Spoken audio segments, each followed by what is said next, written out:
There's an extreme heat warning here in Dallas this week, so I thought I'd stay indoors and do some more research on my upcoming trip to Florence.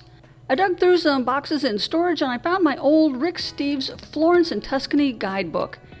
It's from 2017, but if those historic cities haven't moved in 2,000 years, then I think my book is still good. So I looked at the contents page to see which cities and areas that he highlighted, and I see that I've hit many of them in my research so far. However, there are a couple cities that I have not done any research on, so I think I'm going to start with Volterra. Rick Steves made a big deal out of this city on his recent website as well.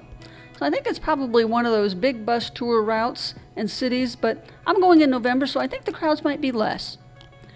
Most tours advertised online are 10 to 11 hours long, combined with San Gimignano along with Volterra in one trip. I think I want to do this all my own and take my time wandering around the city and then have a long lunch.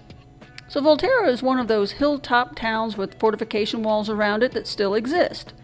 When I looked at Google and I clicked on directions, it looked like there was a train-bus combination to get to the town. The combination of the two, both train and bus, will take over 2 hours to get to the city. This might be another opportunity for me to take a private driver so I can take my time and save time on the to and from trip. Volterra has kept many of its medieval streets and is actually a bit larger than some of those other hilltop towns that I highlighted. According to earthtrekkers.com, they have a longer list of museums and archaeological sites than some of these other small towns in the vicinity. According to earthtrekkers.com, the highlights of what to see in Volterra are strolling through the medieval streets and shopping,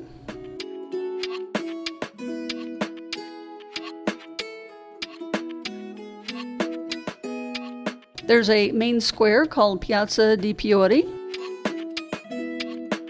There's a palazzo in that piazza that you can actually climb up to the tower and view the main square.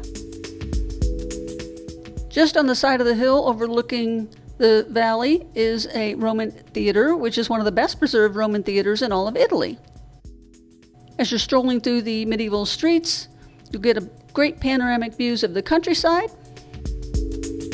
The fortification walls around Volterra have existed throughout ancient Etruscan and Roman times. The Porto del Arco dates back to the 5th century. There are museums that highlight the history of Volterra that include extremely rare and old wooden artifacts and carvings. There's even an Etruscan Acropolis that's just outside the city, which was used between the 7th and 3rd centuries BC. The main cathedral is Cathedral of Santa Maria Assunta.